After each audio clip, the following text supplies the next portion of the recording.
Aujourd'hui, on va parler d'endométriose avec un spécialiste dans ce domaine.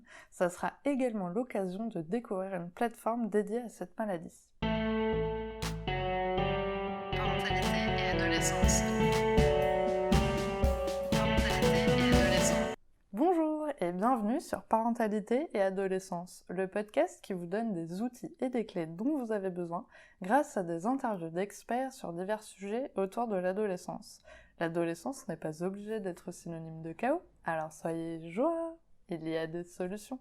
Si vous n'êtes pas abonné à la chaîne YouTube, n'hésitez pas à le faire dès maintenant pour ne pas manquer les prochains épisodes.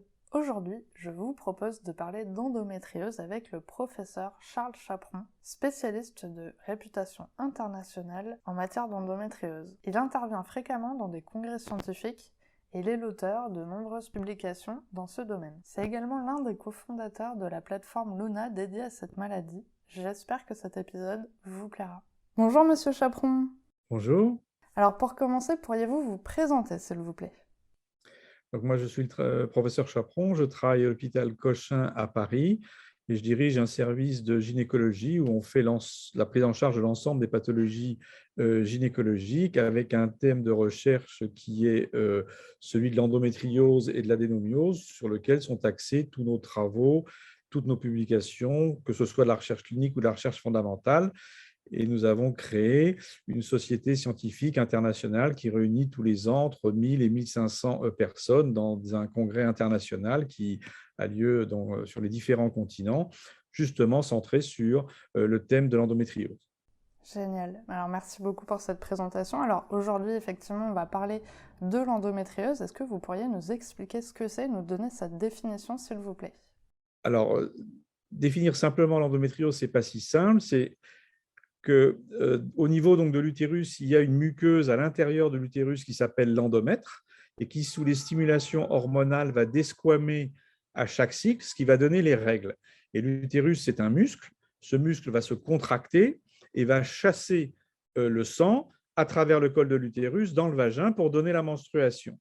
Et puis, il y a toujours un petit peu de sang qui va passer dans les trompes et arriver dans la cavité abdominale et s'implanter dans le pelvis ou dans l'abdomen. Et en fait, la définition de l'endométriose, pour faire très simple, c'est la présence d'endomètres, c'est-à-dire de ces cellules d'endomètres qui sont véhiculées au moment donc, de la menstruation dans une situation ectopique, c'est-à-dire en dehors de l'utérus. Et donc, vous pouvez les avoir en fonction des localisations sur les ovaires, sur la vessie, sur le rectum, sur le vagin, avec tous les symptômes dont on va parler ensuite. D'accord, merci beaucoup. Alors quelles sont les causes justement de l'endométriose? Comment ça arrive? Il y a plusieurs hypothèses qui sont avancées, mais c'est impossible de comprendre l'endométriose sans tenir compte de ce qu'on appelle, nous, la théorie de la régurgitation, c'est-à-dire le reflux menstruel au moment donc des règles, le passage à travers les trompes de sang menstruel. Et ce sang menstruel, en fait, ce sont des cellules d'endomètre qui vont ensuite s'implanter dans la cavité abdominopelvienne.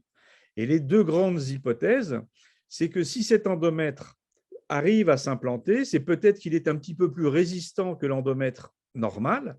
Et aujourd'hui, on sait, c'est démontré scientifiquement parlant, que les femmes qui ont une endométriose ont un endomètre qui est pathologique, c'est-à-dire qui est différent de celui de madame qui n'a pas d'endométriose.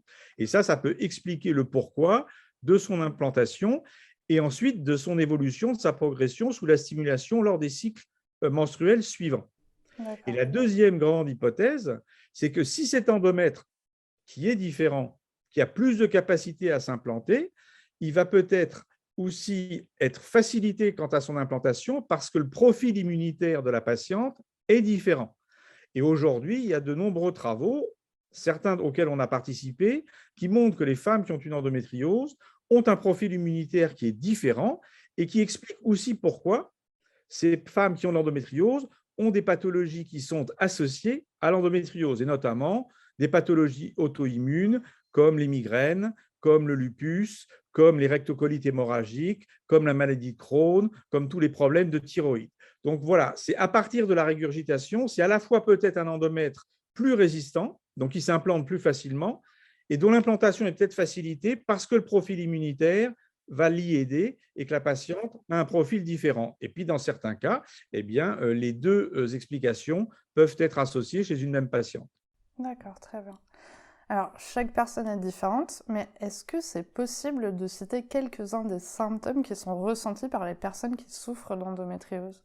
Les symptômes, en fait, il y a deux grands symptômes pour l'endométriose. C'est la difficulté à concevoir, c'est-à-dire l'infertilité, mais ce n'est pas parce que vous avez une endométriose que vous serez systématiquement infertile ou que vous aurez des difficultés à avoir un bébé. Mais c'est une situation qui peut entraîner des difficultés dans ce domaine. Et le deuxième grand symptôme, c'est la douleur. Et le problème du diagnostic de l'endométriose qui prend des années, entre 5 et 10 ans selon les études, tient au fait que la douleur, c'est un symptôme qui est excessivement banal. Et la difficulté pour le médecin, c'est de rattacher ce symptôme tout à fait banal, la douleur, et quand vous allez chez le médecin, souvent c'est parce que vous avez mal, à l'endométriose. Et ce n'est pas parce que vous êtes une femme et que vous avez mal que c'est forcément une douleur d'origine gynécologique. Et toutes les douleurs d'origine gynécologique ne sont pas des douleurs qui sont liées à l'endométriose.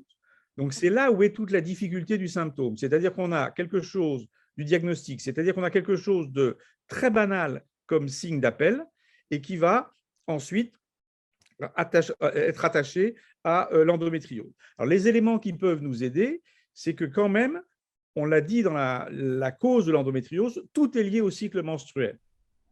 C'est-à-dire que l'ensemble des symptômes sont des symptômes qui vont être à recrudescence, c'est-à-dire qui vont s'exacerber au moment de la menstruation. Et un des grands symptômes, c'est les douleurs pendant la menstruation, ce qu'on appelle les dysménorrhées, avec des femmes qui ont des douleurs parfois très violentes, qui les empêchent de faire du sport, d'aller travailler, d'avoir une vie normale au moment de leurs règles. Et puis, on a vu que ces cellules pouvaient s'implanter un petit peu partout dans la cavité donc, abdominale. Et donc, vous pouvez avoir, si ça s'implante sur la vessie, si ça s'implante sur le rectum, des signes urinaires ou des signes digestifs qui vont avoir pour caractéristique sémiologique de s'exacerber, d'exister pendant les règles. Ça va être des brûlures urinaires, ça va être des douleurs à la défécation qui n'existent pas en dehors de la période menstruelle. D'où la difficulté pour le médecin d'être capable de rattacher ces symptômes à l'endométriose, donc de poser les bonnes questions, parce que ça ne vient pas à l'esprit d'une femme qui va chez le gynécologue de dire qu'elle a des douleurs quand elle va uriner au moment de la menstruation. Mais c'est très important à prendre en compte parce que l'impact sur la qualité de vie est excessivement donc important pour ces patientes et elles peuvent errer pendant une dizaine d'années où on n'arrive pas à comprendre le pourquoi de leur douleur. Et l'autre élément qui permet de rattacher cette douleur à l'endométriose, si le diagnostic est difficile, c'est que vous prescrivez un traitement hormonal qui va bloquer la menstruation, en gros, pour faire simple, une pilule, et si la symptomatologie douloureuse ne disparaît pas en bloquant les règles, ben, ce n'est pas très en faveur de l'endométriose. Si par contre vous prescrivez pendant 3 mois en continu une pilule que la patiente ou la jeune femme n'a plus de règles, eh bien, c'est très en faveur pour démontrer que les symptômes douloureux sont en rapport avec le cycle hormonal. Quand on bloque celui-ci, il n'y a plus de douleur. Donc ça, c'est très en faveur de l'endométriose. D'accord. Du coup, finalement, c'est quand même assez important d'analyser son cycle mois par mois pour vraiment essayer de noter les symptômes qui se passent et d'essayer d'aider finalement un peu le médecin aussi à comprendre ce qu'il pourrait y avoir.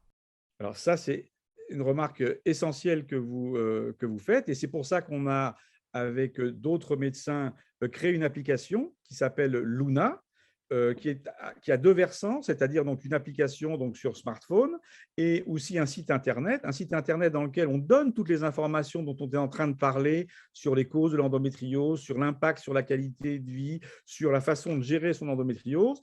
Et puis, dans l'application, où gratuitement, les patientes, en répondant à quelques questions très simples, vont obtenir un score qui va leur donner, entre guillemets, ce n'est pas du 100%, mais à 85% leur risque faible, modéré ou important d'avoir une endométriose. Donc, Sarah, vous avez raison. Le premier temps d'abord de l'examen clinique, c'est l'interrogatoire. Donc, il est fondamental de prendre le temps de discuter avec ces patientes qui ont souvent erré de médecin donc en médecin, où on a banalisé donc leur douleur pour leur poser les bonnes questions et ensuite elles vont vous donner le diagnostic. Et en fait, Cette douleur, on l'a dit, elle est très banale et elle est aussi très hétérogène parce qu'elle va dépendre de la localisation donc des lésions. Si par contre vous avez une atteinte, par exemple, au niveau du diaphragme, c'est des douleurs qui vont irradier dans l'épaule droite, eh bien, la femme ne va pas dire à son gynécologue qu'elle a des douleurs pendant les règles au niveau de l'épaule droite. C'est au gynécologue de lui poser la question.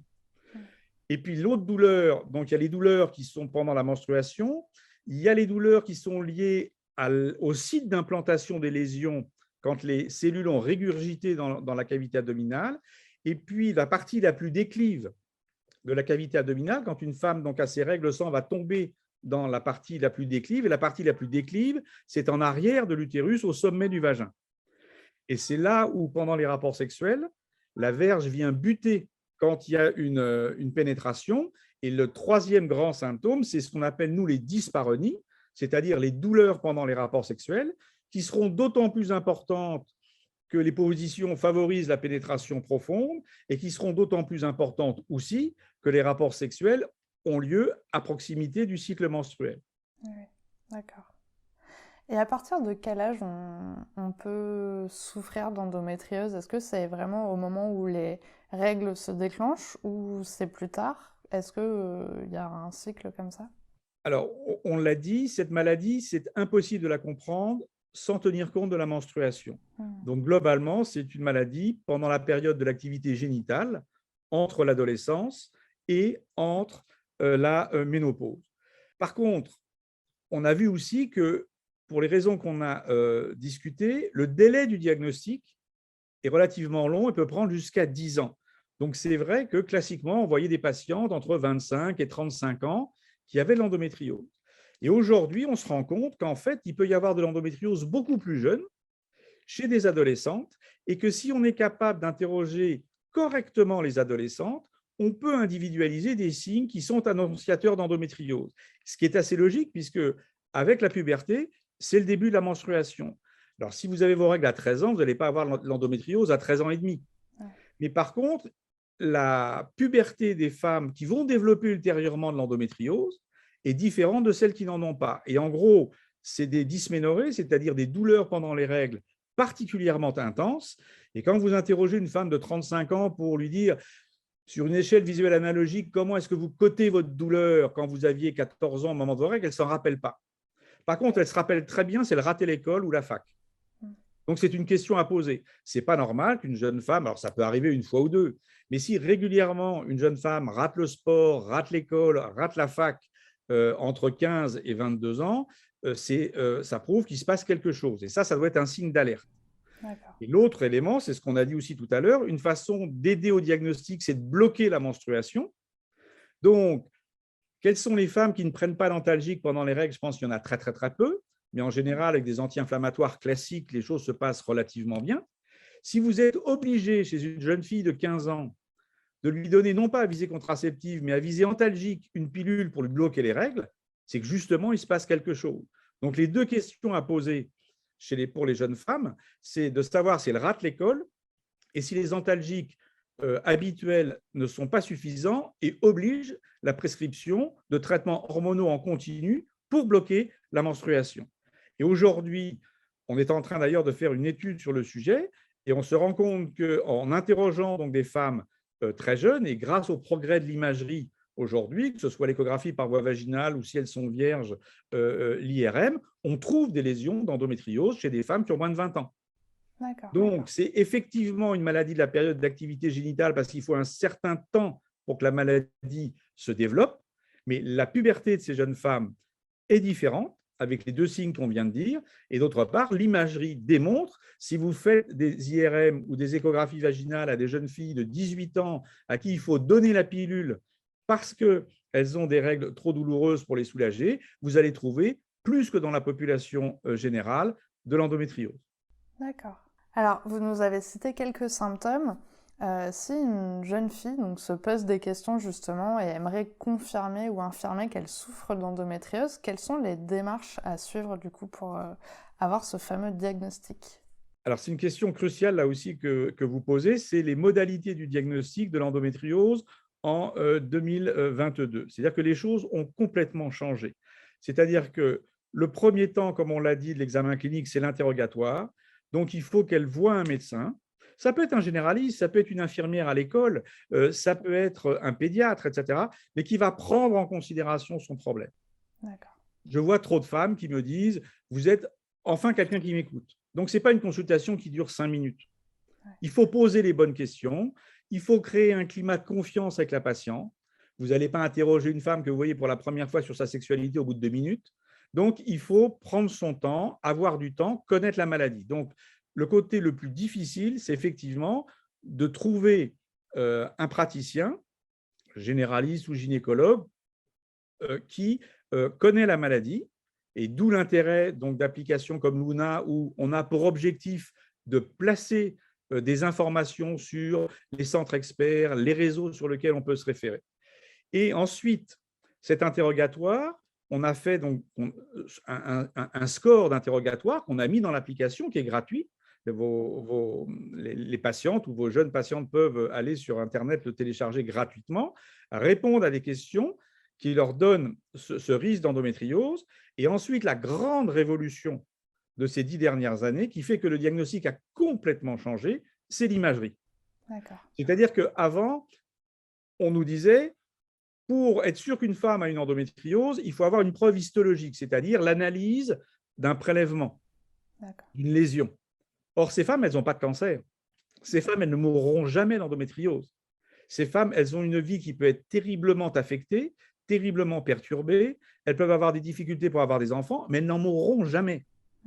Donc, aujourd'hui, il y a une évolution qui a montré que l'échographie vaginale, si elle est techniquement possible, c'est-à-dire que si la patiente n'est plus vierge, ou l'IRM, permettent, avec des sensibilités, des spécificités qui sont excellentes, de savoir si la femme a l'endométriose ou pas.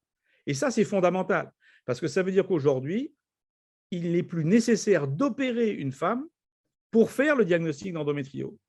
Et ça change considérablement la prise en charge, parce que maintenant, vous avez plusieurs grandes sociétés savantes internationales qui ont très clairement publié, écrit, et nous, on l'a publié aussi, qu'on peut parfaitement prescrire un traitement médical sans avoir la preuve histologique, puisqu'on sait, avec l'échographie ou l'IRM, si la femme a une endométriose.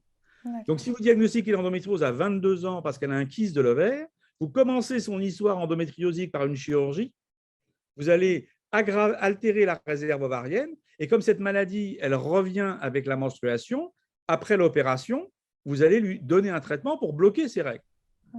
Donc, la stratégie est de faire un diagnostic non chirurgical, basé sur l'interrogatoire, d'où l'application Luna, avec le score diagnostique et l'imagerie. Donc, une femme, pour répondre concrètement à votre question, elle doit trouver un médecin qui est capable de faire correctement cet interrogatoire, et ça, l'application peut l'aider. Et deuxièmement, aller dans un réseau où elle va être confiée à des radiologues qui connaissent correctement la sémiologie de l'endométriose à l'échographie et à l'IRM. Et nous, on a fait des progrès mais considérables ces 10 ou ces 15 dernières années. Les résultats de nos imageurs ne sont pas du tout les mêmes parce qu'ils ont appris et ils font des diagnostics aujourd'hui qu'ils ne faisaient pas il y a 5 ou 10 ans parce que c'est les progrès de la médecine, etc. Mais on ne peut pas prendre en charge, c'était une obsession pour nous à l'hôpital Cochin, correctement l'endométriose sans un réseau, sans une collaboration excessivement forte et soutenue entre le médecin gynécologue et un médecin radiologue. D'accord. Alors, c'est intéressant parce que justement, la semaine dernière, j'ai publié un épisode témoignage justement d'une jeune femme donc, qui souffre d'endométriose et qui nous a raconté un petit peu son parcours. Et justement, elle a pu nous expliquer que c'était très long et difficile de trouver la bonne personne qui pouvait justement lui donner ce diagnostic. Est-ce que vous pouvez nous expliquer pourquoi justement ça peut être dur de trouver la bonne personne justement qui s'y connaisse sur l'endométriose?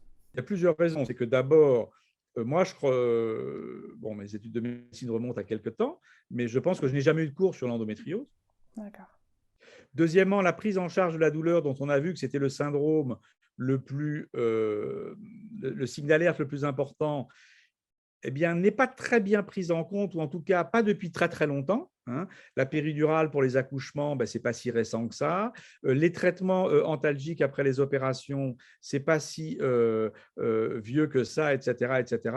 Et aujourd'hui, il y a une prise en compte donc, de la douleur qui est certainement un petit peu plus spécifique qu'il y a quelques années. Deux, les gynécologues ont aussi fait des progrès. Troisièmement, c'est des femmes, tout ça touche à la sphère de l'intimité. Ça touche à la menstruation, ce n'est pas si facile que ça de parler de ses règles, etc., même à son gynécologue. Ça touche au rapport sexuel, ça touche à des problèmes qui peuvent être très, très compliqués à gérer, la difficulté à avoir un enfant, à fonder une famille. Il y a des couples qui se séparent parce qu'ils ne peuvent pas avoir une sexualité normale, parce que la femme comment dire, est pas bien pendant une semaine par mois ou parce qu'ils ne peuvent pas avoir donc d'enfants. Donc, il y a aussi une culpabilité des femmes, ce n'est pas un reproche, c'est que elles ne trouvent pas aussi non plus des partenaires qui sont toujours donc à l'écoute, des médecins qui banalisent leur douleur, etc. Or, on a vu que ce symptôme était tout à fait banal. Il faut trouver des gens qui connaissent la maladie, qui savent un petit peu rattacher ce symptôme à l'endométriose, qui le négligent absolument pas et qui ont une prise en charge avec un peu d'empathie, de compassion et globale au niveau de la patiente dans sa totalité. Parce que, comme on l'a dit tout à l'heure pour les problèmes immunologiques, c'est des femmes qui non seulement ont de l'endométriose, mais elles vont aussi avoir des migraines, etc. etc. Elles ne sont pas folles. Elles ont une maladie très compliquée qui n'est pas cancéreuse, mais qui peut perturber de façon considérablement leur vie. Donc, c'est pour ça qu'il y a des errances diagnostiques. Et ce qu'il faut aujourd'hui, c'est éduquer les médecins à la faculté de médecine, éduquer les infirmières scolaires, éduquer les généralistes. Et puis, c'est l'idée qu'on a eue, nous, avec Luna, c'est de donner aux patientes l'accès à la connaissance.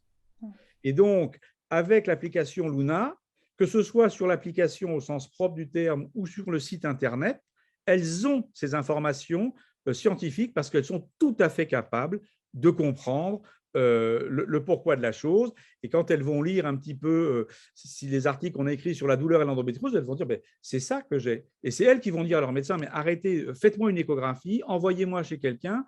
Et aujourd'hui, il y a aussi une évolution avec les réseaux sociaux. Alors, elles ne sont pas toutes bonnes, hein, les évolutions des réseaux sociaux, mais il y en a qui sont bonnes où effectivement les informations circulent. Et moi, je vois de plus en plus quand même de femmes qui viennent en consultation. Si elles ne sont pas recommandées par leur médecin ou par leur maman ou par une amie ou par une collègue de bureau, elles ont été regardées sur Internet et elles se disent, bon, tiens, là, il semble que dans ce service-là, on s'intéresse un peu à la pathologie et on est pris en considération. D'accord, merci beaucoup. Alors, avant-dernière question. Actuellement, du coup, si on souffre d'endométriose, est-ce qu'il existe des traitements où on doit souffrir toute sa vie? Alors, il y a deux parties dans votre question. Ce qu'il faut comprendre, ce qu'on a dit au début de notre entretien, c'est que l'endomètre, c'est-à-dire cette muqueuse qui desquame au moment des règles, est différent chez les femmes qui ont l'endométriose et chez les femmes qui n'en ont pas. Donc, ça veut dire qu'une femme, elle naît avec son endomètre et elle va mourir avec son endomètre. D'accord. Alors, elle ne mourra pas de son endométriose, mais on ne va pas lui changer son endomètre pendant sa vie. Donc, ça veut dire que c'est très important. Vous soulignez un point essentiel parce que c'est ce qu'on a conceptualisé, nous, dans les publications, l'endométriosis life. C'est-à-dire que ces femmes, il ne faut pas s'en occuper au moment où on les diagnostique parce qu'elles ont un kyste de l'ovaire. Elles auront toujours le même endomètre après. Il faut les suivre après. Elles vont avoir des maladies donc associées. Donc, en fait, on va les soulager, on va leur permettre d'avoir des bébés, on va leur permettre d'avoir une sexualité normale, mais on ne les guérira pas au sens propre du terme, dans la mesure où quand vous avez une infection, je vous donne des antibiotiques, eh bien, on a détruit de microbes. On ne peut pas vous changer l'endomètre. Donc ça, c'était la première partie de la réponse. La seconde, c'est qu'en fait, il y a trois façons de traiter les femmes qui ont l'endométriose. Il y a les traitements médicaux qui ont pour but de soulager la patiente. Donc, soit c'est des antalgiques, peu importe la classe de médicaments, soit c'est des médicaments hormonaux, œstrogénaux, progestatifs ou progestatifs seuls ou analogues de la LHRH, peu importe finalement la classe, ce n'est pas ça qui est important. Le but est de bloquer les règles. Donc, ça ne traite pas en tant que tel la pathologie de l'endomètre, mais c'est déjà des femmes qui n'ont plus de douleur, plus de problèmes pendant leurs règles. Et il faut leur faire comprendre que ce n'est pas dramatique de ne pas avoir ces règles et que si ça peut leur permettre pendant 4-5 ans d'avoir une vie normale, c'est toujours ça de gagner. L'autre possibilité, c'est d'opérer. Et à ce moment-là, vous allez enlever les lésions là où elles sont situées. Donc, si vous avez un kyste de l'ovaire, il faut enlever le kyste de l'ovaire. Si vous avez une lésion dans le rectum, ça peut être une chirurgie assez lourde chez une femme comme vous, une jeune femme. D'aller faire une résection intestinale à une femme qui n'a pas de cancer du rectum, ce n'est pas banal. Ça marche très bien, ça soulage très bien, mais au prix de chirurgies qui peuvent être compliquées, ou dans des équipes comme les nôtres, il faut être honnête, il y a 5 à 10% de complications importantes, même pour des gens experts comme nous, sans aucune prétention. Hein. Mais vous soignez quelqu'un qui a un cancer du rectum, il a une complication grave, vous lui avez sauvé la vie, il ne va pas vous dire merci parce que vous lui avez fait une complication. Mais il va se dire, quand même, il m'a bien pris en charge. Vous avez une jeune femme de 30 ans qui veut un bébé, qui a une endométriose du rectum, qui a des douleurs à la défécation, vous l'opérez, elle a une fistule recto-vaginale, ce n'est pas tout à fait le même tableau.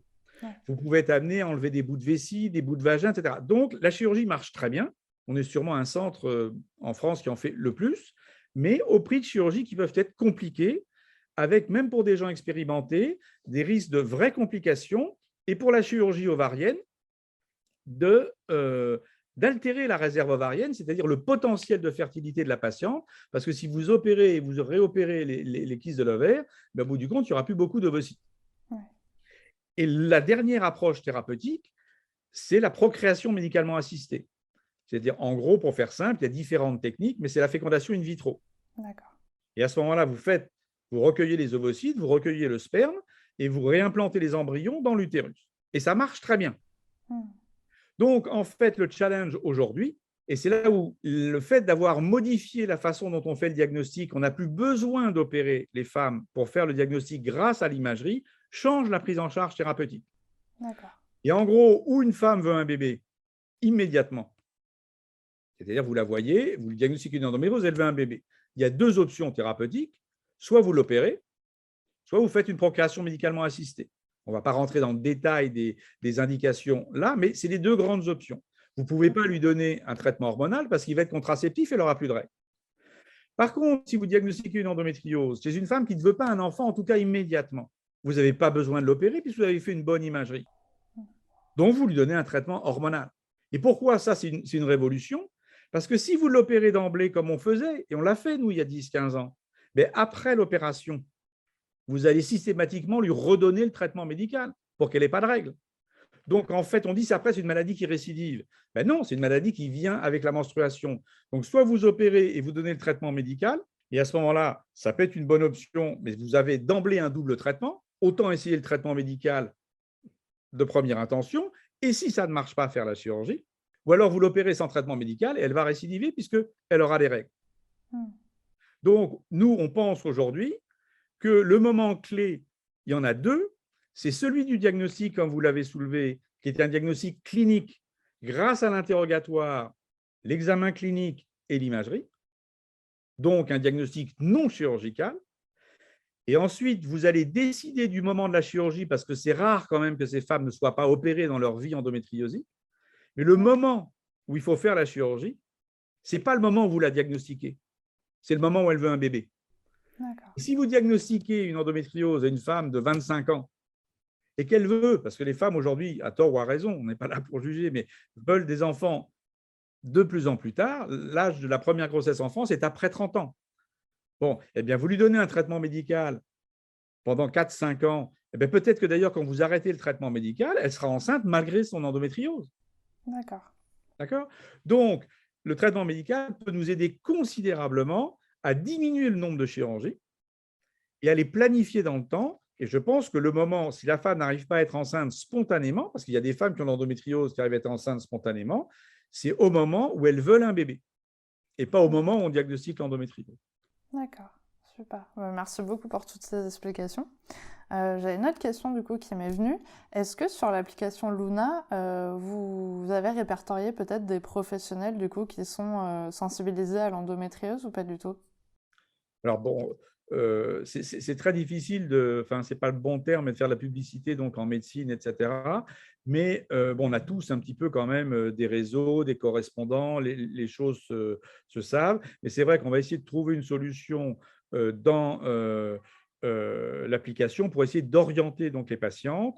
Et il y a déjà aussi des personnes avec lesquelles on travaille en étroite collaboration, que ce soit pour Luna ou moi pour ma pratique quotidienne dans mon service avec mes collaborateurs. C'est aussi les associations de patients. Et donc, les associations de patientes ont aussi des réseaux qu'elles connaissent. Donc, on va aussi travailler en collaboration avec ces associations de patients pour jumeler les réseaux, pour essayer donc d'avoir le maximum de possibilités d'informations à donner, que ce soit sur l'application ou sur le site Internet, pour que les femmes, que ce soit à Lille, à Marseille ou à Bordeaux, elles soient orientées correctement. Mais c'est vrai que l'évolution, parce qu'on parle de centre de référence pour tout maintenant. Nous, on est un centre de référence, mais on ne peut pas voir toutes les endométrioses. Il faut voir les endométrioses qui posent donc de vrais problèmes. Donc, il faut qu'il y ait un maillage territorial qui permette de faire de bons diagnostics. Il y a des patients qui ne justifient pas d'une prise en charge très, très spécialisée. Et celles qui justifient d'une prise en charge spécialisée, c'est celles qui peuvent nécessiter d'une chirurgie compliquée, parce qu'on en a parlé avec les risques de la chirurgie, mais ça peut nécessiter une chirurgie qui fait intervenir un chirurgien gynécologue, mais aussi un chirurgien urologue, un chirurgien digestif, etc. Savoir si une alternative à la PMA. Donc, si vous n'avez pas la PMA dans votre unité, ben, vous allez forcément opérer la malade. Donc, il faut des centres dans lesquels on a le choix. Et moi, il y a des patients qui viennent me voir pour être opérés et à qui je dis non, votre problème, c'est d'avoir un bébé. Vous avez plus de chances d'avoir un bébé avec la procréation médicalement assistée pour telle raison. Et puis, on fera la chirurgie après pour vous soulager. Et puis, une chose également qui est en train d'arriver et qui n'existe pas dans beaucoup de centres, c'est les préservations de la fertilité. Parce qu'aujourd'hui, on ne sait pas, parce que c'est le début des possibilités techniques. Vous diagnostiquez une endométriose à une jeune femme de 23 à 24 ans. Est-ce que son pronostic de fertilité va être altéré dans 10 ans quand elle voudra un bébé à 32 ans? Donc, est-ce qu'il faut préserver la fertilité de toutes les patientes à qui on a une endométriose? C'est juste pas possible. Donc, là aussi, il y a des travaux qu'on est en train de mener, de savoir si on ne peut pas, de la même façon qu'on a fait un score diagnostique, est-ce qu'on ne peut pas avoir un score qui pourrait prédire l'infertilité des patientes en fonction des caractéristiques cliniques. Mais bon, ça aussi, c'est pareil, ça prend du temps. D'accord, merci beaucoup. Alors, dernière question, c'est la fameuse question pour les auditeurs. Avez-vous un message à transmettre aux personnes qui nous écoutent aujourd'hui? Des messages, je crois qu'on en a déjà donné beaucoup. Moi, je crois que le premier message, c'est, je dirais à ces femmes qu'il ne faut pas qu'elles culpabilisent. Ce n'est pas de leur faute. Elles ne sont pas folles du tout. Il faut simplement qu'elles trouvent un médecin qui les écoute, qui prenne le temps de prendre en considération, comme on l'a dit tout à l'heure, avec de la compassion, de l'empathie, leurs difficultés. Et croyez-moi, elles peuvent être énormes comme l'impact sur leur vie quotidienne. On parle de la charge mentale pour ces personnes qui est considérable. Donc, surtout ne pas culpabiliser. Et puis, bon, si le premier médecin ne vous satisfait pas, il faut en trouver donc un autre. Il faut se renseigner par les associations de patientes, par les sites Internet, par les réseaux. Et ça commence à se diffuser. Deuxième message, que les mamans qui suspectent de l'endométriose n'imaginent pas que systématiquement, leur fille qui a une douleur pendant les règles a de l'endométriose et va être infertile aussi. Hein. Donc, il faut prendre en considération les jeunes filles qui ont des pubertés un petit peu compliquées, on l'a dit, celles qui ratent l'école ou celles à qui il faut donner la pilule parce qu'elles ont des règles trop douloureuses, mais toutes les adolescentes ne sont pas des candidates à avoir de l'endométriose. Sinon, là aussi, ça va être un cauchemar pour la jeune fille, puis ça va être un cauchemar donc, pour la maman. Et puis le message, c'est les deux qu'on a dit sur les modalités du diagnostic. On a complètement changé de paradigme. C'est un diagnostic basé sur l'interrogatoire et l'imagerie. Et on a complètement changé de paradigme aussi sur la prise en charge. Il faut trouver des praticiens et c'est très dur. C'est ce qu'on a construit à Cochin. C'est une équipe multidisciplinaire avec des chirurgiens, des gens qui font de la fécondation in vitro, des gens qui sont des spécialistes des traitements hormonaux, des endocrinologues, gynécologues, des gens qui font de la préservation de la fertilité. Et puis, de temps en temps, ils arrivent dans le service par un bureau, et puis ils vont dans l'autre parce qu'en fait, c'est l'autre thérapeutique qui sera la plus appropriée. Donc, le traitement, il n'est pas uniciste, le traitement, il est varié avec toutes ses possibilités. Et il faut avoir le choix de pouvoir proposer au moment T, à l'instant T, en fonction, je redis, du désir de la patiente. Elle ne mourra pas de ça. Elle a le droit de vouloir 2 enfants. Elle a le droit de ne pas vouloir d'enfants. Elle a le droit de vouloir avoir un projet de grossesse dans 10 ans, etc. Et c'est en fonction de tout ça qu'il faut, dans la globalité, dans sa vie endométriosique, à la carte, lui proposer un traitement et la prendre par la main peut-être pendant une dizaine d'années pour lui permettre de passer toutes ces étapes et de construire sa vie comme elle l'entend. Merci beaucoup, vraiment pour tous ces beaux messages et toutes ces explications. Merci d'avoir accepté mon invitation sur le podcast. J'espère vraiment que cet épisode pourra aider les personnes qui en ont besoin.